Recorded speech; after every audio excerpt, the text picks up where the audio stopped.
Now I've told you why I find myself here. It's only fair that I tell you why I am, of course. But first, take some wine, Jenny. No, thank you, sir. Why does that not surprise me? Well, I'm here for exactly the same reason as you are, Jenny. To ask for Effie's pardon of the king? Not exactly. Well, then what? To barter my life for hers. I don't understand. When you wouldn't lie to save your sister's life, even when I was threatening your own, I knew there was only one chance left, which was to take myself to London and make it known that the man who incited the notorious Edinburgh riot would give himself up in return for Effie's pardon. Unfortunately, I was so eager to get there, I fell off my horse close by, broke my leg, and knocked myself out for the best part of a week, during which time my father died, I inherited the estate, and became the local representative of justice, all of which I think you will agree takes coincidence and irony to the point of tragedy and tests credibility to the limit. And then you turn up and now it's not so much tragedy as farce. Why would you die to save my sister? Because I love her. The way you loved Madge? I never loved Madge. But you made both of them abandon their babies. I said I loved her. I didn't say I wanted to be a daddy. And is Effie's baby dead, like Madge's? Well, Meg claimed not. Meg? But if you like, we can ask her again using stronger methods of persuasion. You gave Effie's child to her? Well, Effie was sick with guilt and terrified of what her canting father would do when he found out, so I paid Meg to get rid of the problem. Unfortunately, the hag was not entirely sober at the time, so she no longer remembers who she gave the baby to.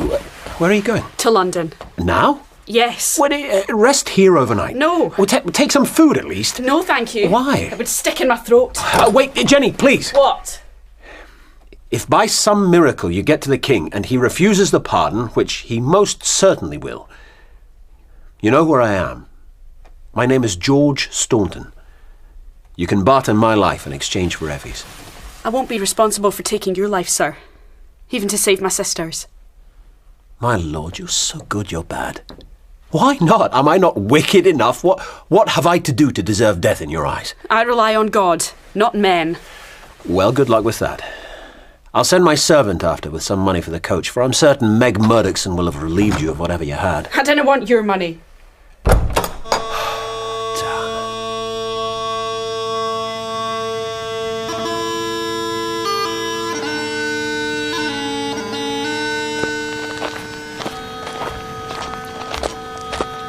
How many times, man? I didn't want your master's money. But the Maester says I has to give it to you, whether he wants it or not. Please go away. Oh, he's not so bad. You know his masters go. He's a criminal and a murderer.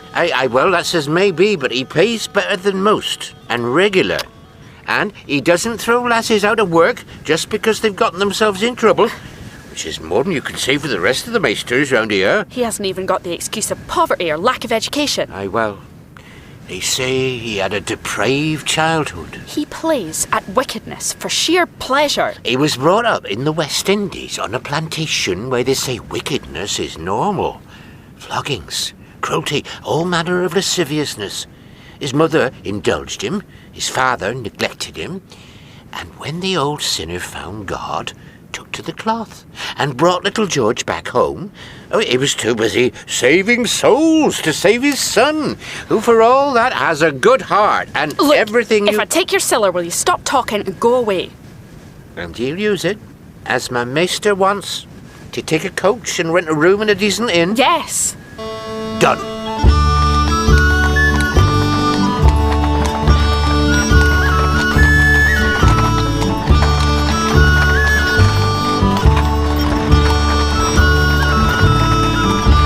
So our doughty little heroine gets to London quicker than anyone could have expected.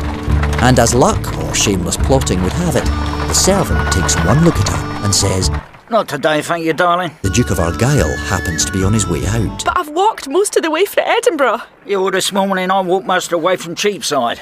sees Jenny's desperation, To save my sister's life. notices the letter she is waving, And have an introduction from a man whose father saved the life of his father. with the result that Jenny, against all expectations, swiftly gains her audience with the Scot closest to the king in the whole of the London Parliament, and allows herself to think that there is now maybe a chance of at least getting to see the king. Unfortunately, I'm impressed by the journey you made, and my family owe a debt to the family of your friend who wrote this letter, but I'm afraid I can't help you, lassie.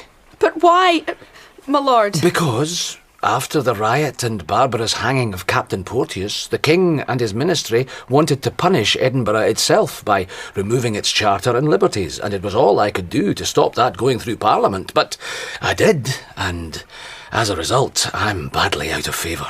But... No buts, Jenny Dean. That's the top and bottom of it. So my sister will die, even though she did not kill her child, and nobody even knows if it was killed or no. I own the statute is severe and even unjust. But you didn't care about injustice. I care very much, young lady, but justice costs, and all my influence is now spent. I'm not asking you to do anything, but only make it possible for the king to do something. The king has refused all pardons to Scots since the Porteous riot. Can you not go to the Queen? This is not a fairy tale, you impertinent girl! But unless kings and queens are different to common folk, it's the wife that has the final say. The Queen was as angry with me as the king, so it's hopeless. Show Miss Dean out, will you? Come along, miss. There's always hope, sir. There has to be. For without it, we're all condemned to die and rot in darkness. Wait. Sir? You're a most persistent and impertinent young woman. You called me back to tell me that. But sometimes you have to be. Listen, it's pushing a rock up a mountain, but the Queen's not as stupid.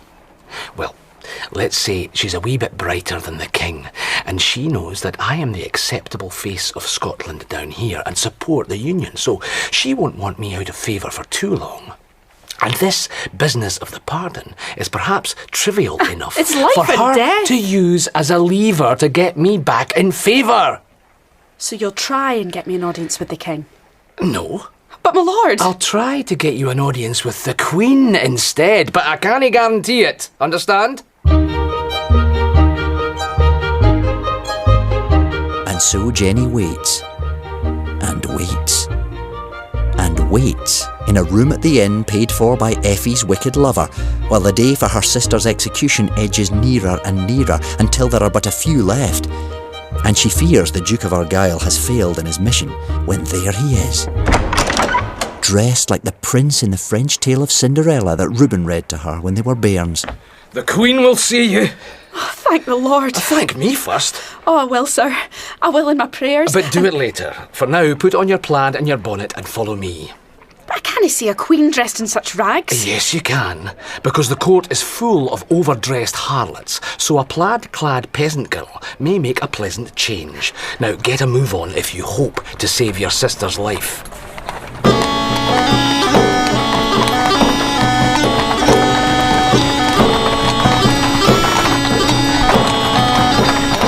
And so they go in the Duke's carriage to a grand palace, through its great gates, and then on foot down a long tunnel of grass and trees, at the end of which stand two great ladies in fine flowing gowns and great white wigs piled high on their heads.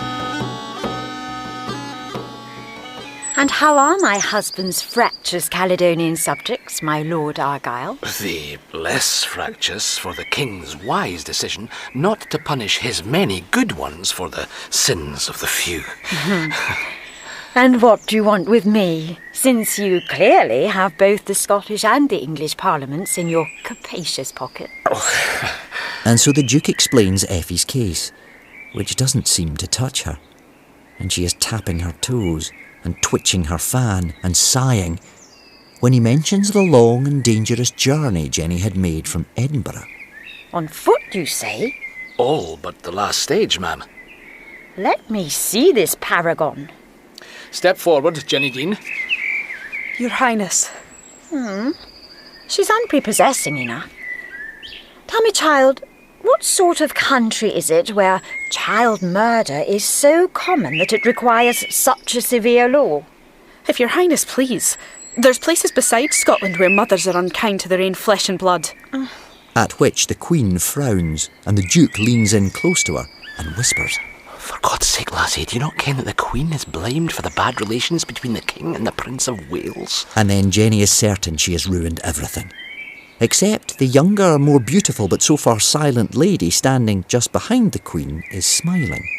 And, as the Queen starts to flounce away, she gently restrains her. Caroline, do you not think that a gesture of mercy from the King might go some way to reducing the risk of a much bigger rising in that beastly country? And then Jenny takes her chance and speaks from her heart, not knowing what words will come out of her mouth until they are spoken. Ma'am, a word of the King's might restore a daughter to a broken old man and preserve a foolish young life that may yet be saved from damnation. And when death comes, as it must, to high and low the same, then it isn't what we had done for ourselves, but what we had done for others that will tell with the one true King above. And then there is a silence as before a storm. And Jenny fears she has talked her poor sinful sister's neck into a noose, for Argyle is gripping her elbow as if to say, Be quiet now, for you have said too much. And then the Queen's frown slowly turns into a smile, like a crack in thin ice. Such eloquence from one so low. We shall have to look over our shoulders before long if peasants out-talk queens. That said, I cannot grant a pardon to your sister, Miss Dean. Oh, I am sorry, ma'am. I'm sorry I spoke out of turn, but... But you shall not want my warm intercession with His Majesty. Now, if you will excuse me, I hope to see your Grace more frequently again at the palace. Yes, ma'am. You shall. You surely shall.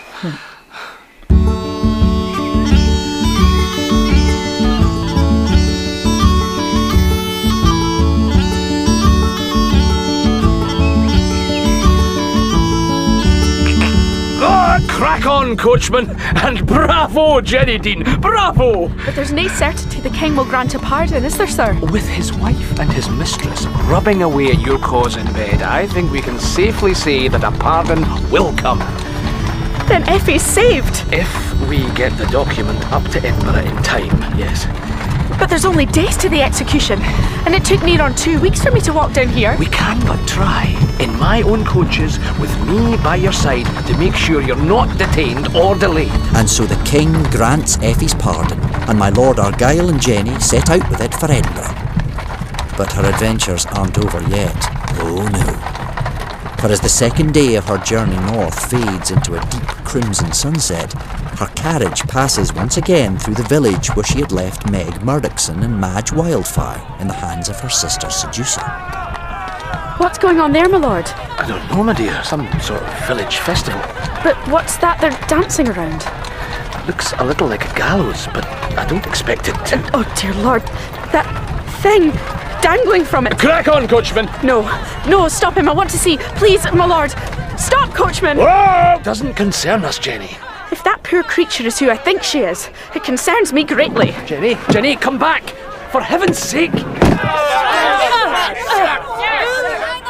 Let me through, please. Excuse me. What's going on? We're hanging a murderess. She should have been hung for a witch, but they don't let us do that anymore. Oh, Lord. Let that not be Madge. She tried to cut her mother down from the gallows, so now they're giving her what she deserves. No. Let me through. Let me pass, for the love of God. Stop it. Leave her alone. She hasn't done anything wrong. That's enough, Jenny Dean. Leave me be. Please, Mr. Staunton, they're killing her. If you try to stop them now, they'll turn on you. Believe me, I know about mobs. You want this to happen. You're the law here. You condemned her mother. For kidnapping you. You did it because she knew you led the riot in Edinburgh. Did I? And now, if they kill Madge as well, nobody else knows except me. Is that so? So will you turn your mob on me now? Well, if that were true, I would. With my friend the Duke Argyle sitting over there in the coach. Probably not, then. So stop them from doing this to Madge. Please. And what do I get in return? I'll keep your secret. Only stop them, please. It's horrible.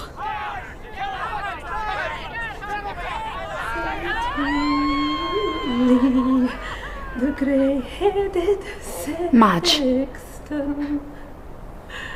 Madge, can you hear me? Is my sister's baby still alive? Where is Effie's bairn, Madge? Please, Madge. You're wasting your time. Madge. I'm sorry. What are you apologising to her for? For the way of the world. For everyone. The owl from the steeple sang, welcome, poor lady. I'm so sorry, Madge. I'm so sorry. She's dead. Save your breath. You'll keep your promise to me. Yes. Why should you? It was a promise. And you never lie, of course.